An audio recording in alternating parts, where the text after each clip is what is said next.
Ya, selama pulang kembali kepada Allah.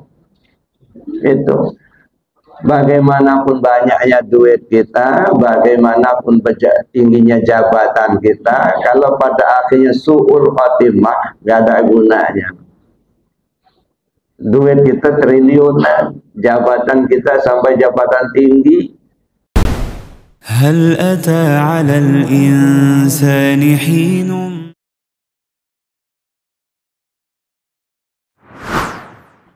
serta Bapak Ibu para jamaah rahimahullah. Alhamdulillah, bersyukur kita kepada Allah Subhanahu wa taala. Pada pagi hari ini Allah takdirkan kita dapat bersama-sama hadir untuk melaksanakan sholat subuh berjamaah yang insyaallah semua yang kita laksanakan mendapatkan ridha dari Allah Subhanahu wa taala. Bapak Ibu yang saya hormati, terima kasih banyak. Tadi sudah banyak pencerahan dari Pak Ketua. Memang biasa Pak, di mana ada Muhammad, di situ ada Abu Jahal. Di mana ada Muhammad, di situ ada Abu Jahal. Biasa aja. Nah, tapi yang penting bagi kita sekarang bagaimana menyelamatkan diri kita terlepas daripada ya orang senang ataupun tidak. Ya, tidak ada urusan. Kita beribadah bukan supaya orang senang dengan kita. Ya, orang mau senang silakan, orang benci silakan. Yang penting apa yang kita lakukan itu tidak bertentangan dan bersesuaian atau bersesuaian dengan ajaran Allah dan Rasul. Itu yang penting. Apalah artinya orang senang dengan kita, tapi apa yang kita lakukan bertentangan dengan sunnah dan Al-Quran dan sunnah. Nah, mau senang silakan, mau benci silakan. Yang penting itu apa yang kita laksanakan bersesuaian Al-Quran dan sunnah. Walaupun kadang-kadang semua orang mengklaim bersesuaian dengan Al-Quran dan sunnah, tetapi ketika pemahaman terhadap satu ayat atau hadis itu bisa berbeda-beda. Ya, kadang-kadang yang salah karena tidak ada pembanding, itu yang salah dianggap benar. Dan di sini kita harus berhati-hati juga. Sebagai contoh, mungkin pernah saya kemukakan di tempat lain. Nah, pernah saya dengar satu ungkapan, satu ceramah. Imam Syafi'i saja anti tasawuf. Bahkan menurut Imam Syafi'i, orang yang belajar tasawuf di waktu pagi, di waktu sore dia bodoh. Orang yang belajar tasawuf selama 40 hari, dia tidak akan menjadi normal. Nah, ungkapan ini saya belum pernah baca langsung dari buku, tapi saya dengar dari yang bersangkutan. Ungkapan ini membuat orang lain benci kepada tasawuf, apalagi pengikut Imam Syafi'i yang begini banyak. Kalau dibom dengan ungkapan seperti itu tanpa kita pahami, mungkin pengikut Imam Syafi'i juga akan anti tasawuf. Padahal maksudnya tidak seperti itu. Bapak Ibu yang saya hormati, menurut saya justru Imam Syafi'i itu anti tasawuf. Di antara 4 mazhab yang mazhab fikih, mazhab mutlak itu Hambali, Maliki, Syafi'i, Hanafi, itu yang menggunakan ihtiyat dalam penetapan hukum hanya Imam Syafi'i. Salah satu bukti bahwa beliau ahli tasawuf. Jadi maksudnya siapa orang belajar tasawuf waktu pagi, di sore hari dia bodoh, itu bukan idiot, merasa tidak tahu, karena yang tahu itu Allah. Merasa tidak punya ilmu karena yang berilmu itu Allah. Itu maksudnya. Jadi kalau dikatakan merasa bodoh dan pengen negatif, orang nggak mau belajar tasawuf lagi. Makanya perlu ini menjadi penjelasan. Karena kadang-kadang yang salah itu kalau nggak ada pembanding, nggak ada penjelasan, itu yang salah dianggap benar. Akhirnya orang akan menjauh dari ilmu tasawuf. Ya. Padahal maksudnya orang yang belajar tasawuf di waktu pagi, di sore hari akan bodoh, maksudnya dia tidak merasa tahu, karena yang tahu itu Allah. Dia tidak merasa pintar, yang pintar itu Allah. Jadi kalau orang masih merasa punya ilmu, masih merasa tahu, merasa pintar, justru itulah yang bodoh. Itu yang pertama. Yang kedua, orang yang belajar tasawuf selama 40 hari, dia tidak akan menjadi normal. Ya, ini kalau dipahami secara negatif ya anti tasawuf ini. Padahal maksudnya nggak begitu. Yang normal itu Pak, di balik dinding itu nggak kelihatan, itu normal. Jarak yang agak jauh itu 1 kilo sudah nggak kelihatan orang, itu normal. Tapi orang-orang tasawuf yang Allah bukakan kasafnya, ya, mukasafahnya dibuka oleh Allah hijabnya, jangankan di balik dinding, balik pulau bisa dilihatnya. Ya, jangankan hanya jarak 1 kilo gitu ya, jarak setahun, 2000 tahun, 1000 tahun sudah terlihat olehnya. Ini orang-orang yang dibukakan Allah hijab. Ya. Jangankan yang diucap, kalau normal kan yang diucapkan mulut baru kita dengar, baru kita tahu. Orang-orang tasawuf yang memang Allah bukakan hijabnya, terbetik di hati saja orang Allah dia sudah tahu. Ya. Ini mah. Jadi orang yang belajar tasawuf selama 40 hari dia tidak menjadi normal, itu dalam artian nih, bukan negatif tetapi positif, di atas normal. Ya. Saya banyak ya mengalami hal seperti itu. Dulu waktu akan terjadi tsunami di Aceh dulu, ya, itu guru saya sudah ngasih tahu ke saya, itu 1 minggu sebelum terjadi. Minggu depan ada kejadian dahsyat katanya di Indonesia, ratusan ribu yang mati. Kejadian apa? Saya bilang nanti aja saksikan sendiri katanya. Saya sudah melihat betul kejadian itu. Tiba-tiba terjadi tsunami di Aceh, ribuan yang mati. Saya pernah ketemu dengan Abu Asad Ngadi Rejo. Beliau waktu itu tahun 1997 awal, Januari 1997. Dia ngomong ke saya, nah Rusdi katanya tahun depan ada kejadian besar di Indonesia. Kamu nggak usah ikut-ikutan, tonton aja. Kejadian apa Pak? Pokoknya nanti ada katanya. Tiba-tiba 98 suara turun, bakar-bakar di Jakarta. Ini nak normal yang begini Pak. Nah, 2 tahun sebelum beliau meninggal, dia sudah kasih tahu saya. Ya. Saya sudah bosan di dunia ini, saya mau pulang. Kapan Pak? Tahun depan katanya. Ya. Tahun sebelum beliau meninggal maksud saya. Tahun depan saya mau pulang. Kok cepat amat Pak? Saya sudah nggak betah di dunia, mau pulang aja. Kasih tahu. Nah waktu saya ke Palembang, ya lagi nawar-nawar duku waktu itu, mau musim duku, pikiran saya mau beli duku pulang nanti mau silaturahmi sama beliau. Langsung telepon, ada telepon ke saya, ini Pak Rusdi ya, saya bilang, ini siapa? Saya disuruh Abah masih tahu, disuruh anak Abah masih tahu katanya. Abah sudah meninggal lagi. Abah Asad. Nah jadi artinya ini yang hal-hal yang begini di luar normal. Jadi kalau dikatakan orang belajar sampai 40 hari dia tidak akan menjadi normal, itu bukan negatif. Ya. Dan itu bukan menunjukkan Imam Syafi'i anti tasawuf. Ini yang harus kita paham. Dan banyak hal-hal yang kadang-kadang menjerumuskan kita. Ya. Dulu pernah ada kejadian juga. Ada jamaah yang tanya kepada saya. Karena saya selalu mengungkapkan la maujud illallah. Ya. Lalu ada yang komplain, seorang kiai, seorang ustadz. Kalau la ma'bud illallah, saya setuju katanya, tak ada yang disembah kecuali Allah. Tapi kalau la maujud illallah itu nggak benar itu. Ya. Sebab maujudun itu artinya dijadikan. Kalau la maujud illallah tidak ada yang dijadikan kecuali Allah. Masa Allah dijadikan katanya. Sehingga jamaah agak gelisah waktu itu. Mereka tanya kepada saya. Jadi saya bilang, ini bahasa hakikat. Bahasa hakikat ini nggak bisa hanya digunakan dengan bahasa biasa, bahasa telanjang.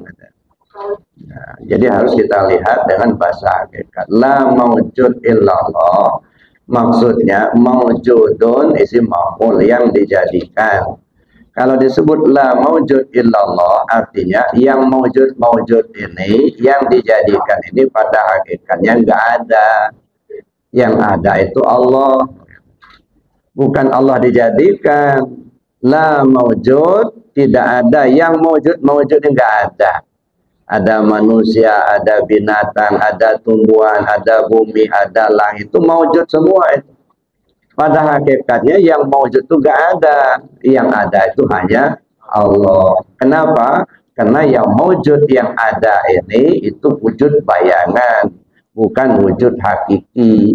Yang namanya wujud bayangan mengikuti pemilik bayangan. Nah, makanya la maujud illallah artinya tidak ada yang maujud kecuali yang ada hanya Allah. Nah, hal-hal yang begini harus kita pahami lebih jauh. Makanya belum tentu juga apa yang diungkapkan oleh orang-orang yang ahli ya bahasa itu akan bersesuaian dengan pemahaman tasawuf gitu ya. Nah, jadi oleh karena itu Bapak Ibu yang saya hormati, kita ini sebenarnya apa yang kita cari ini gitu ya.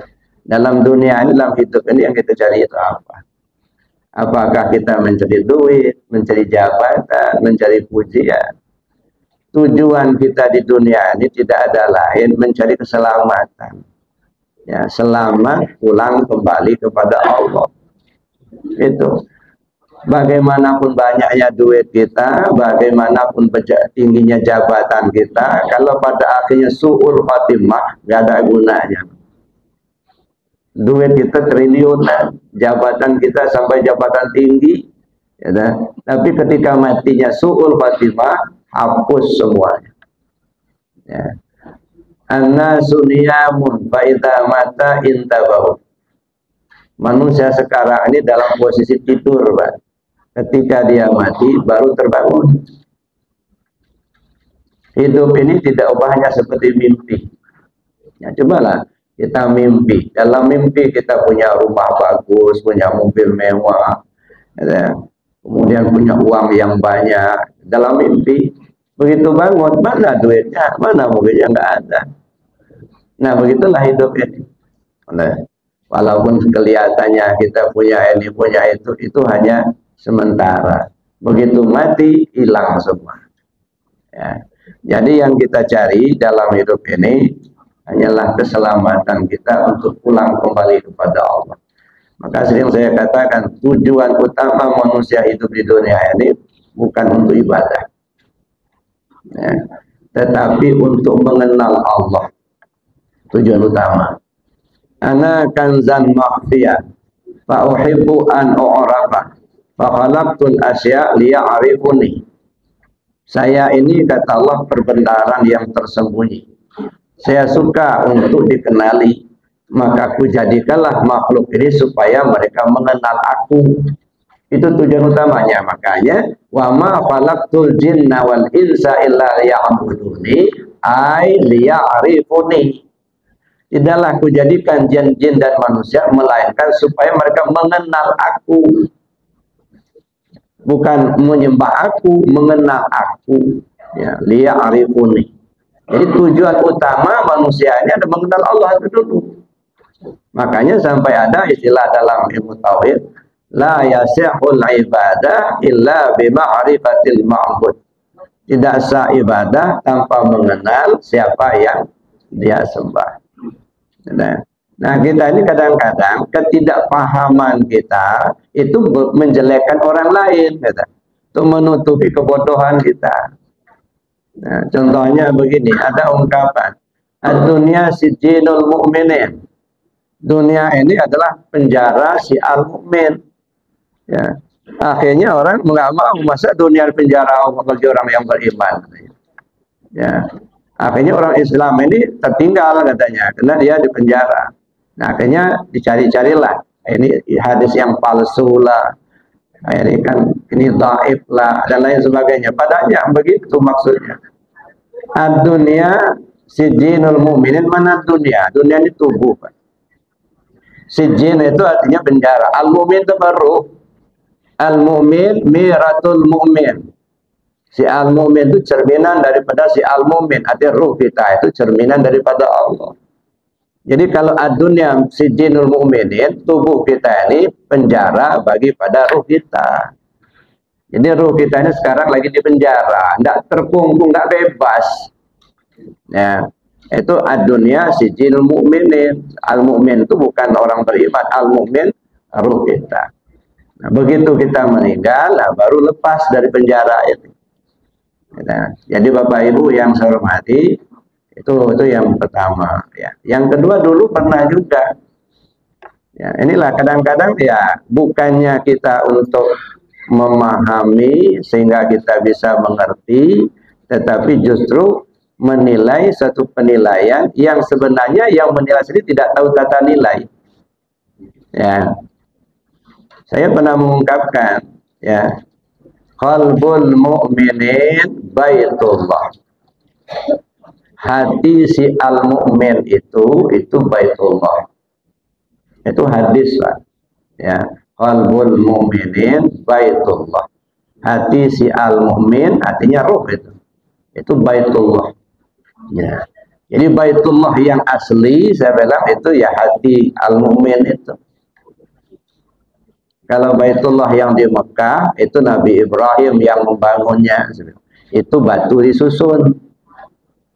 Langsung ada yang ngomong, jangan dua kali Bu yang ngomong itu batu tersusun aja.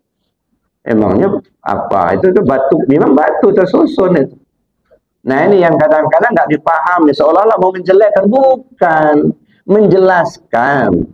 Nah, jangan kita terpaku hanya Baitullah yang ada di Mekah sana, itu kiblat tubuh yang di situ.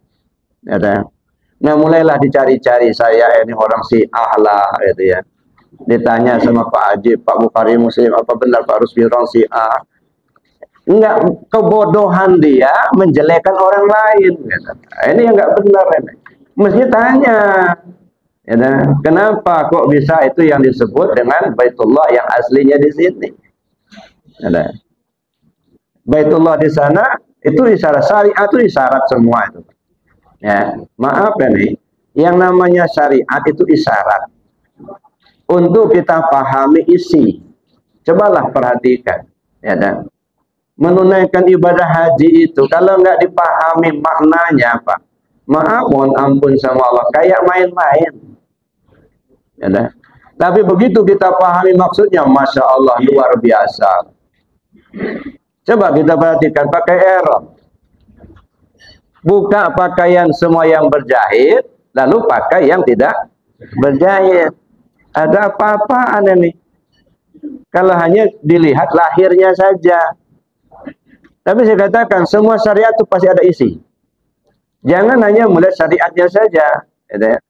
Buka pakaian yang berjahit, termasuk singlet, celana dalam, buang semua. Pakai yang tidak berjahit. Kalau ini kain ihram itu gampang. Itu kalau haji cuma 2 hari 2 malam. Tanggal 8 Zulhijjah pakai ihram, berangkat kita ke Mina, ke Arafah. Lalu kemudian kita wukuf di Arafah tanggal 9, tanggal 10 pagi sudah di Mina, melontar Jamrah Aqabah, selesai tahallul awal, buka pakai ihram, ganti pakaian biasa. Ya, kalau hanya sekedar itu. Tapi maksudnya apa? Tanggalkan semua pakaian kehambaan untuk memakai pakaian ketuhanan. Itu pakaian berjahit kan pakaian kehambaan.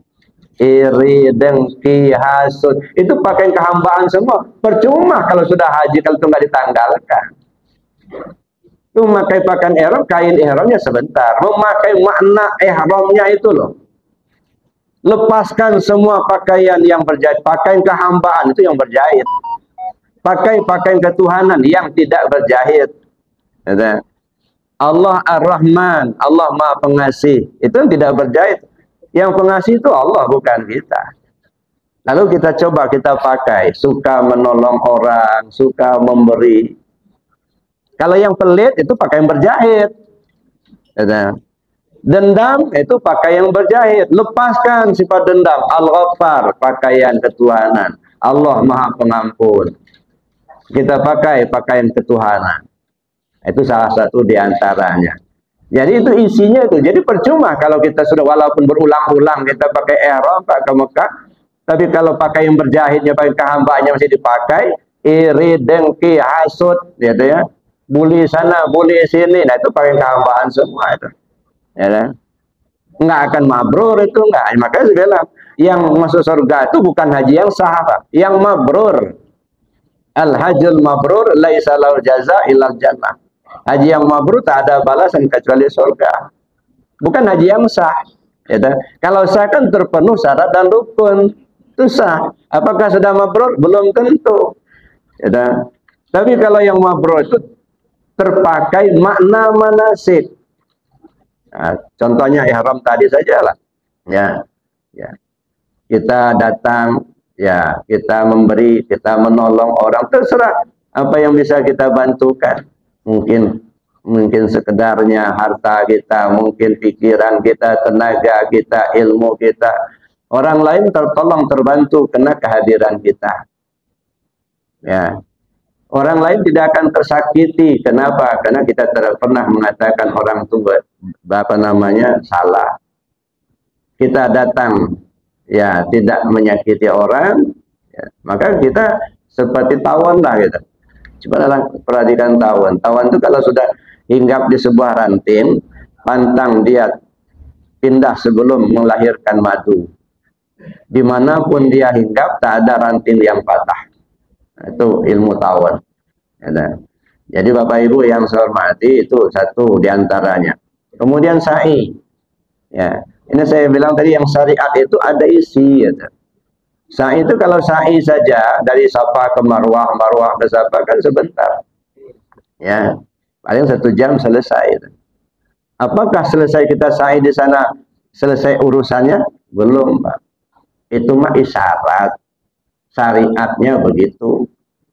Apa itu makna sa'inya? Wasari'u ila ma'firatin min rabbikum wa jannatin arduha samawati wal ard u'iddat lil muttaqin. Bersegeralah kamu memohon ampun kepada Tuhan, dan bersegeralah kamu meminta surganya yang luas. Surga itu seluas langit dan bumi, itu disediakan untuk orang yang takwa. Maksudnya apa? Berlari-larilah kamu menghindar dari kejahatan, sekecil apapun kejahatan itu. Itu namanya sa'i. Berlari-lari kita menghindar dari kejahatan. Ya, makanya wasari'u ila ma'fiyatin min rabbikum wa jannatin 'arduha samawati wal ardi, dan berlari-larilah kamu, ya, meminta surganya yang surga Allah itu seluas langit dan bumi, disediakan untuk orang yang takwa. Maksudnya apa? Berlari-lari kita untuk mengejar kebaikan, sekecil apapun kebaikan itu. Walaupun hanya sekedar bersedekah seteguk air putih, walaupun hanya bersedekah sebiji kurma, atau sekedar mengoles-oleskan minyak wangi di tangan orang, ya, itu kebaikan. Jadi berlari-larilah kamu untuk mengejar kebaikan atau surga. Yang surga Allah itu seluas langit dan bumi. Maksudnya apa? Banyak benar kesempatan untuk berbuat baik, itu seluas langit dan bumi. Disediakan untuk yang takwa. Maksudnya apa? Yang mau berbuat, ya. Jadi berlari-lari kita untuk menghindar dari kejahatan, dan berlari-lari kita untuk mengejar kebaikan. Kapan? Seumur hidup. Makanya saya bilang haji sekali seumur hidup haji, gitu. Sekali kita sa'i di Makkah itu, tapi seumur hidup kita bersa'i. Nah, itu kalau itu yang kita lakukan baru mabrur, Pak. Jadi bukan hanya sekedar lari-lari Safa Marwah Safa, itu mah isyarat. Wukuf di Arafah kita. Kenapa harus tanggal 9 wukuf di Arafah? Kenapa enggak tanggal 8, tanggal 10? Bahkan dulu pernah ada yang mengusulkan supaya haji itu 2 kali. Ada dulu profesor siapa terlupa saya. Ya, maaf. Supaya Menteri Agama mengusulkan kepada pemerintah Arab Saudi supaya haji diadakan 2 kali. Karena banyak peminatnya. Ini bukan wisata loh. Ini isyarat semua, isyarat untuk kehidupan manusia. Ya. Haji wukuf di Padang Arafah harus tanggal 9 Zulhijjah. Kenapa tanggal 9? Bana itu fi Adam qasran wa samaitu sadran. Saya bangun sebuah istana di dalam tubuh Adam itu yang kuberi nama As-Sudur, hati lapis pertama. Dalam sudur ada palab lapis kedua, dalam palab ada fuad lapis ketiga, dalam fuad ada saqaf lapis keempat, dalam saqaf ada luban lapis kelima, dalam luban ada sir lapis keenam, dalam sir ada sirusir lapis ketujuh, dalam sirusir ada nur lapis kedelapan, dalam nur ada aku, kata Allah, la ilaha illa ana lapis kesembilan. Ini isyarat. Artinya kalau sudah masuk ke lapis ke-9, sampailah perjalanan kita menuju Allah. Makanya wukufnya mesti tanggal 9. Kata. Ini isyarat bahwa perjalanan hidup kita kembali kepada Allah menuju lapis ke-9. Saya kira itu juga lah kenapa di tanah Jawa itu ada wali 9. Bukan hanya 9 orang wali di tanah Jawa itu, Pak, ribuan orang wali Allah di sana. Tapi artinya kalau sudah sampai ke lapis ke-9, wali Allah lah itu. Jadi perjalanan kita menuju Allah sampai ke lapis ke-9. Makanya dalam istilah ilmu tarekat itu ya, ibarat kita berjalan kepada Allah, tiba di Allah baru berhenti. Kalau sudah sampai ke puncak ke lapis ke-9, ada dua kemungkinan, bertahan kalau nggak turun. Iblis selalu berusaha untuk menurunkan derajat manusia ke jurang yang hina. Maka isyaratnya dari Padang Arafah berangkatlah ke Muzdalifah, ambil kerikil di situ. Ya. Lalu pergilah kita ke Mina, melontarlah di sana Jamratul Ula Wusta Aqabah. Kalau dipikir ngapain melontar gitu, batu kecil gitu. Tapi itu isyarat. Ya. Artinya ketika kita sampai di puncak pasti banyak godaan, Pak. Banyak godaan, baik iblis yang nyata maupun iblis yang ghaib. Kalau iblis yang ghaib dibacakan ayat kursi, ya hilang dia. Kalau iblis yang nyata dilempar sama kursi, baru hilang. Ini iblis yang nyata. Makanya isyaratnya artinya dilawan. Jadi artinya ambil batu. Batu apa itu? Batu kerikil. Mana batu? Kalau dalam bahasa tarekat ismuzat amalkan. Ya, itu ibarat batunya. Begitu kita menghadapi satu persoalan hidup yang akan membawa kita turun derajat, ingat Allah, lemparlah Allah, Allah, Allah, Allah. Kembalilah kepada Allah. Nah, jadi itu Bapak Ibu ya. Jadi isyarat-isyarat semua itu. Jadi jangan sampai kita salah pemahaman. Ya. Ada orang nggak mau belajar tasawuf karena itu tadi yang digembok-gemborkan. Siapa belajar waktu pagi, di waktu sore dia bodoh. Siapa orang mau bodoh? Tapi maksudnya tasawuf yang nggak begitu. Bodoh dalam artian merasa tidak punya ilmu. Ya, siapa orang yang masih merasa pintar, masih punya ilmu, itu justru itulah yang bodoh. Ya, jadi Bapak Ibu yang saya hormati, itu diantaranya upaya kita istiqamah. Tidak ada tujuan kita kecuali ingin kembali kepada Allah dengan selamat. Benar kata Pak Ketua tadi.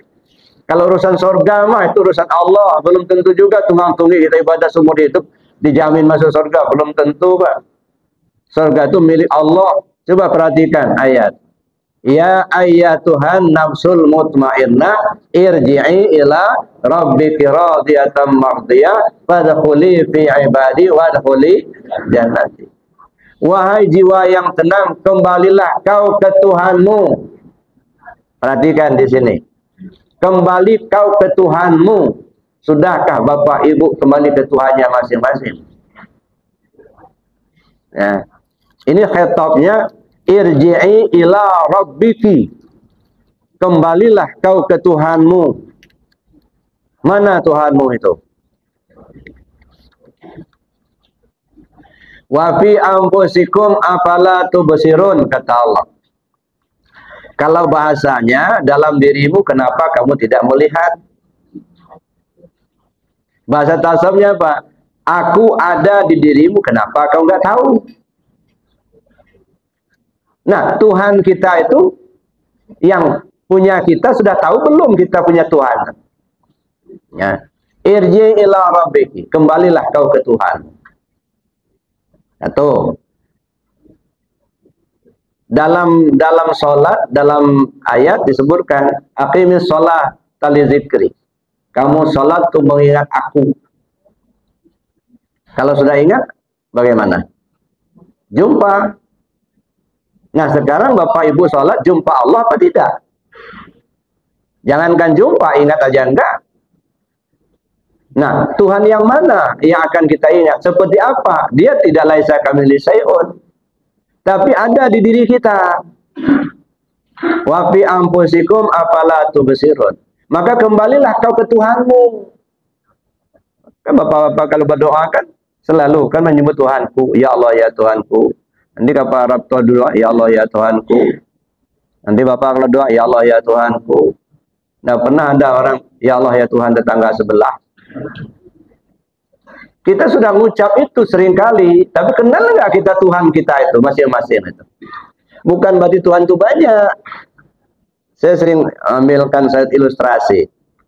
Ini mikrofon hidup pakai strom, lampu hidup pakai setrum. Nah, sama tidak setrum yang ada di mikrofon yang ada di lampu? Sama saja. Tetapi si mikrofon ini nggak mau tahu setrum yang ada di lampu itu. Yang dia tahu setrum yang ada di dirinya. Kalau setrum tidak mengalir ke mikrofon ini, si mikrofon ini akan berkata, wahai setrumku, kata dia. Dia tidak pernah, wahai setrumnya lampu itu, enggak. Yang dia tahu setrum yang ada di dirinya. Tetapi setrum yang ada di mikrofon dan yang di lampu sama saja. Maka Tuhan itu satu. Tapi ketika kita panggil, wahai Tuhanku, ya Rabbi, wahai Tuhanku, mana Tuhanku itu? Makanya disyaratkan ketika jenazah sudah dikubur, itu kan ada talqin jenazah. Ya, apa bunyi talqin jenazah itu? Wahai fulan bin fulan, kalau datang dua orang malaikat kepadamu, janganlah engkau takut, karena mereka juga hamba Allah. Mereka adalah mungkar dan nakir. Kalau mereka bertanya kepadamu, siapa Tuhanmu? Siapa nabimu? Siapa imammu? Kemana kiblatmu? Siapa saudaramu? Jawab dengan lisan yang fasih. Allah Tuhanku, Muhammad nabiku, Al-Quran imamku, Baitullah kiblatku, kaum muslimin muslimat saudara-saudaraku. Itu kapan ditanyakan itu? Yang diajarkan ketika mayat sudah dikubur di tanah. Lagi masih hidup aja suruh hafal. Ya. Ini juga isyarat, Pak. Artinya setelah dikubur, coba tanya itu, mana tuh ini kuburan nih. Jasad kita ini ibarat kuburan. Yang dikubur itu siapa? Diri kita yang sebenarnya terkubur di sini. Sedang terkubur ini, coba tanya, siapa yang naik? Mungkar sama nakir. Ibarat akal dengan hati. Tanya, wahai diriku, wahai Pak Ripto, siapa Tuhanmu?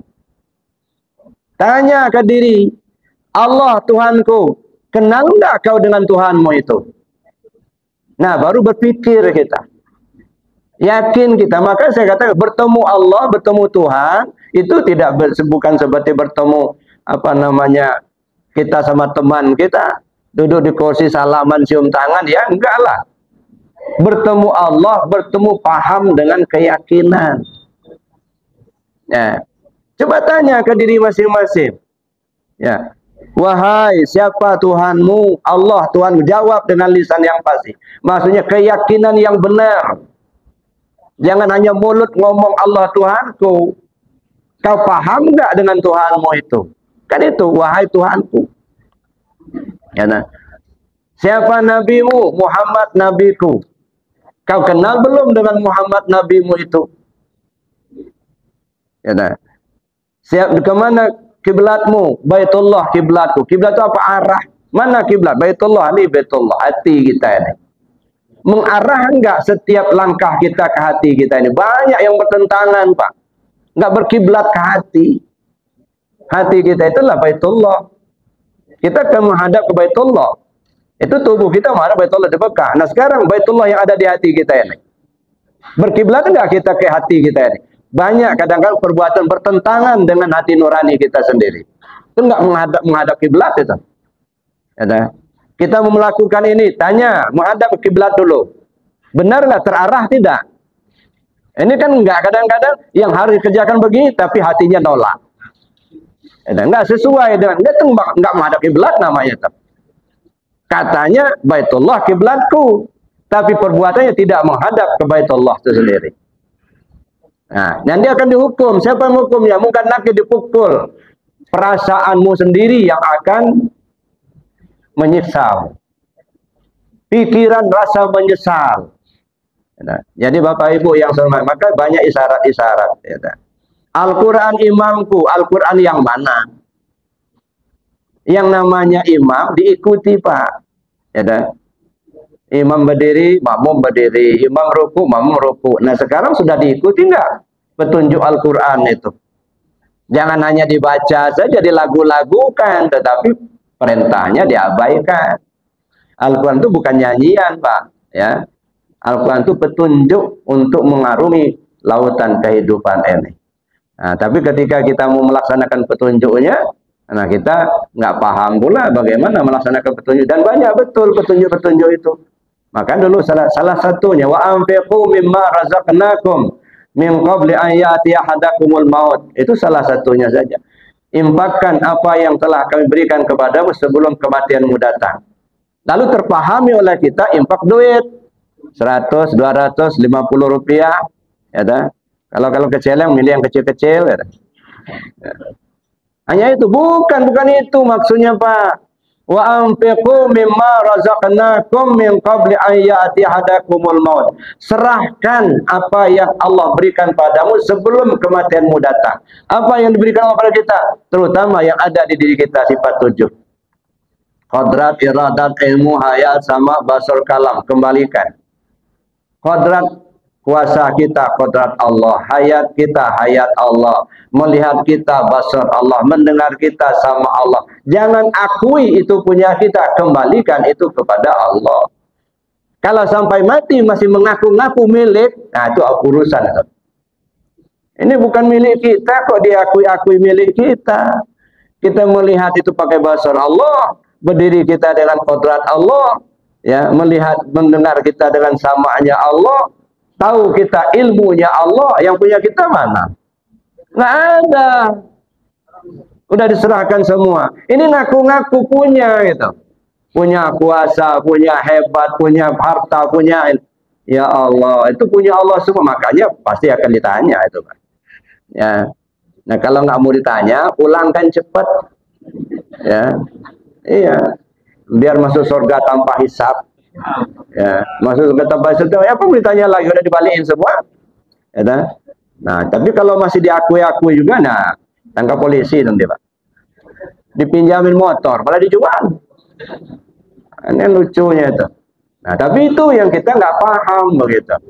Ya, jadi Bapak Ibu yang saya hormati, mudah-mudahan kita diberi petunjuk oleh Allah Subhanahu Wa Taala. Ya Allah. Mungkin materinya sampai di sini. Kalau ada hal yang ingin kita diskusikan, kita kasih waktu untuk diskusi. Sementara saya akhiri dulu. Assalamualaikum warahmatullahi wabarakatuh. Kita menunggu yang sekalian dengan batas waktu, kami siapkan 2 pertanyaan. Ya, jadi silakan yang ingin bertanya, kami berikan kesempatan 2 pertanyaan. Kalau ada, Bapak ada Pak? Atau yang lain atau Ibu? Yang bertanya Ibu? Tidak ada. Bapak yang lain berarti 1, 2. Silakan Pak. Assalamualaikum. Kopi luwak mahal kan? Kopi hitam pahit kan? Terima kasih bawaan. Salah satu dari Bapak Ibu. Ya, apa yang telah dikatakan oleh Pak Nanda dan Pak itu memang ada benarnya. Saya membaca debat TV Bukhari dan Muslim. Itu memang manusia yang saya jadi memang Islam. minoritas yang memang menyeluruh ke dalam Islam. Dan memang bahasa Al-Quran bahasa sangat berganda. Jadi kita harus pahami dengan Buya telah menggambarkan apa-apa yang ada. Memang adanya.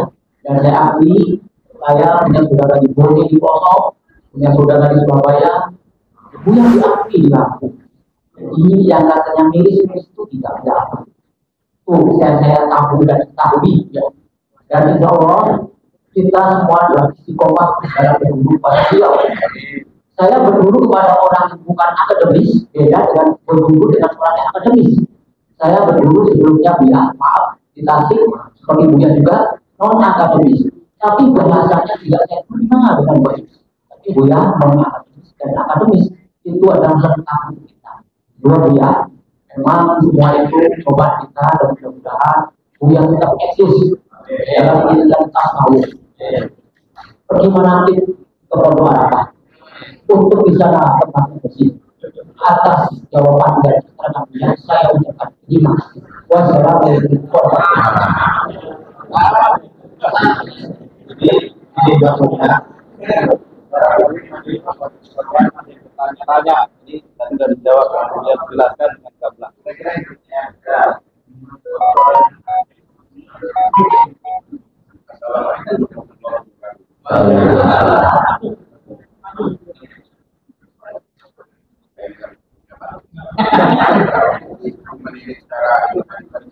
Nggak bunyi. Apa itu maksud dari ketuaan? Ya, kita ini tidak ada politik. Ya. Jadi tanggal berapa, tanggal 27 nanti kita ini ada memilih pemimpin di kota. Jadi kira-kira yang tunjuk dulu apa kira-kira kami datangkan pemimpin. Kira-kira supaya pemimpin kita ke depan ini orang ya kira-kira apa?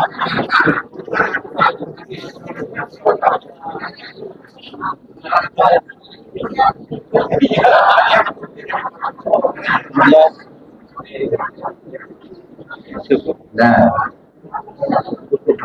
baik, terima kasih. Saya jawab yang kedua dulu.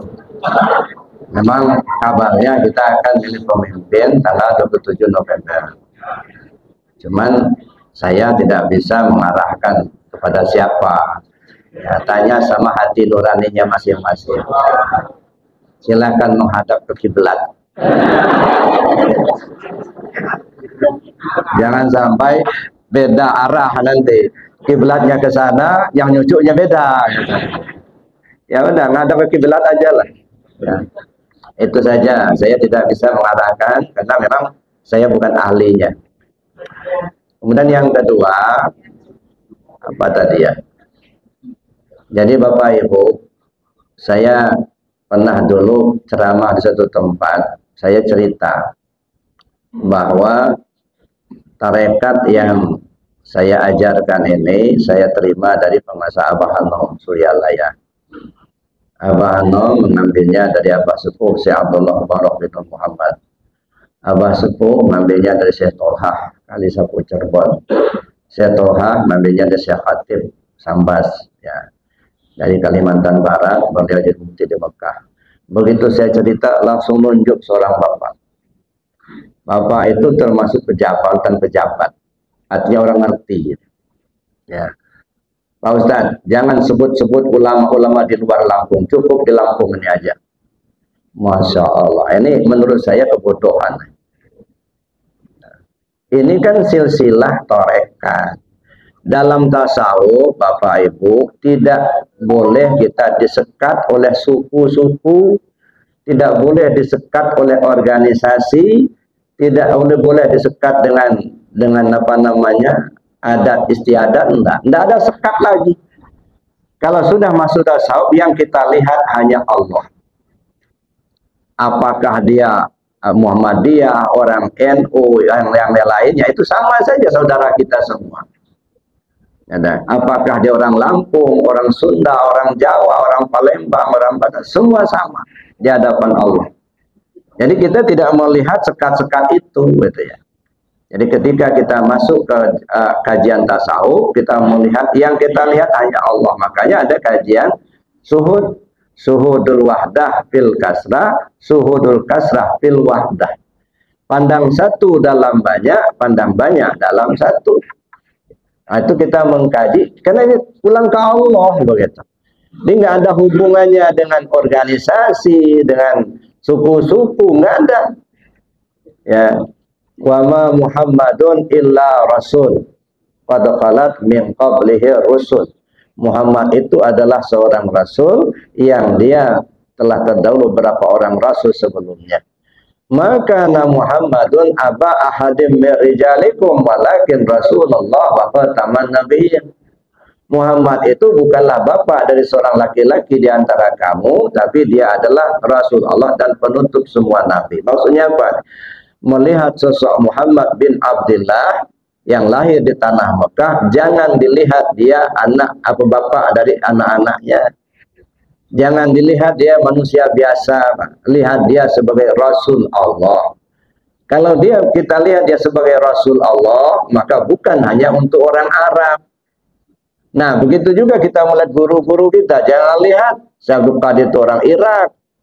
Jangan melihat Abu Hanam itu orang Suryalaya. Enggak, itu yang kita lihat. Yang kita lihat itu beliau adalah hamba Allah yang menyampaikan kebenaran untuk semua. Nah, ini jadi belajar tasawuf itu menghilangkan sekat-sekat. Tidak ada lagi sekat suku, tidak lagi sekat bahasa berbeda. Nah, ini bagaimana kita menghilangkan sekat-sekat tadi. Jadi sekali-sekali nggak apa-apa lah kita keluar dari sarangnya, Bapak Ibu. Dalam artian kita coba melihat secara keseluruhan. Nah, jangan lihat ya hanya segelintir-segelintir saja. Ya, semua manusia ini sama. Ya, saya pernah sering contohkan ini misalnya Aqua. Ya, ini ada Tripanca, ada Aqua, ada lagi Grand, macam-macam merek, ada 10 botol itu. Ya, mereknya macam-macam, bentuk botolnya juga beda-beda, ada yang gelas, ada yang botol. Nah, sekarang kita ambil Aqua ini, kita buka, masukkan ke dalam ember. Satu, ambil yang kedua, buka, masuk dalam ember. Yang seluruhnya kita buka, masuk ke ember. Kira-kira setelah berada dalam ember, masih bisa dibedakankah mana air yang dari Grand, mana yang dari Tripanca? Enggak lagi kan? Nah, itulah tasawuf. Ya, ketika sudah masuk ke dalam ember tadi, tidak ada lagi Grand, tidak ada lagi Tripanca, tidak ada lagi yang namanya Aqua, semua sama semua. Makanya ada istilah dalam ana anta wa anta ana. Ini martabat alam, ana anta.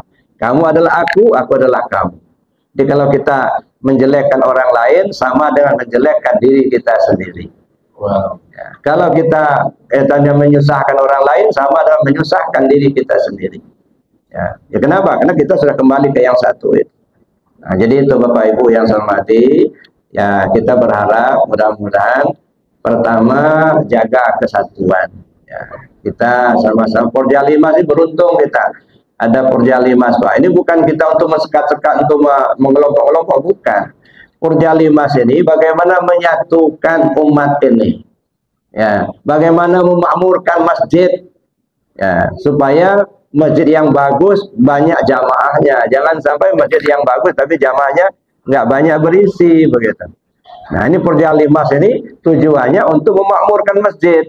Jadi bukan untuk mengelompok-kelompok, bukan. Ya, jadi kalau ada yang sumbang-sumbang tentang Porja 5 supaya kita jelaskan, supaya kita kantor lah. Tujuan kita ada Porja 5 untuk memakmurkan masjid. Nah, mudah-mudahan ya Porja 5 ini bisa menjadi wadah untuk memakmurkan masjid di Bandar Lampung ini khususnya. Amin. Bersyukur kita ada organisasi Porja 5 ini dan kita dukung bersama. Nah, makanya ya ada Porja 5, kemudian ada Arafah itu ya untuk mengisi. Salah satu isinya itu adalah zikir. Maka setiap kita pengajian subuh diusahakan zikir. Zikir itu jangan dilihat dia perbedaan-perbedaan pendapat, Pak. Bukan. Zikir itu kebutuhan semua orang. Ya, membina diri kita ini supaya bisa berzikir. Sebab ruh kita itu zikir terus. Cuman karena tidak terarah dengan tubuh, maka tubuh ini menjadi berdosa. Nah, ruh kita itu kan zikir terus. Semenjak dia ada di tubuh, zikir terus. Perhatikan jantung kita berdetak. Kalau kita dengar dengan telinga zahir kan dak duk dak duk dak duk, cuman itu. Coba dengar dengan telinga batin. Apa zikirnya? Allahu Allah, Allahu Allah. Kata jantung ini. Jadi selama-lamanya dia zikir terus, cuman tubuh ini tidak mau mengimbanginya, akhirnya berdosa. Makanya diajar dulu tubuh ini supaya mampu dia mengimbangi ruh kita tuh zikir. Nah dipaksa dulu, maka dipaksa Allahu Allah sebut. Tapi setelah terbiasa dia bersama-sama, kita tinggal mendengarkan saja dia berzikir. Zikir nafas juga begitu. Awal mulanya kita paksakan hu Allah itu zikir nafas. Tapi setelah dia terbiasa, tubuh ini sudah menyatu dengan ruh kita, kita hanya memperhatikan, mendengar saja dia berzikir sendiri kok. Nah, cuman karena tubuh ini nggak ngerti, nggak paham, maka dia berdosa. Maka Allah perintahkan itu wazkur rabbaka fil nafsik itu. Ya, sebut nama Tuhan pakai hati supaya bersama-sama jasmani bersama rohani. Maka ada syariat, ada hakikat. Hakikat urusan rohani, syariat urusan tubuh. Nah, bagaimana supaya menyatu gitu. Ya, makanya saya bilang Islam, iman, ihsan itu satu kesatuan, tidak boleh diparsial. Ya, Islam itu ibarat kulitnya, iman itu ibarat isi, ihsan itu ibarat rasa. Ya, jadi kulit membungkus isi, isi menyimpan rasa. Apalah artinya kulit yang bagus kalau nggak ada isi? Apalah artinya isinya bagus, kulitnya bagus, tapi nggak ada rasa? Nah, maka payah badan, hati susah. Nah, jadi karena itu Bapak Ibu yang saya hormati, kita jaga, mudah-mudahan Porja 5 ini semakin lama semakin membesar. Nah, sehingga jamaah masjid masih makin banyak. Ya, kita doakan Pak Ketua mudah panjang umur, badan sehat jasmani dan rohani. Begitu juga semua pengurus dipanjangkan Allah umurnya. Amin. Saya kira demikian saja Bapak Ibu. Mari kita tutup dengan doa dan kafaraah majelis. Bismillahirrahmanirrahim. Allahumma inni astaghfiruka. هل أتى على الإنسان حين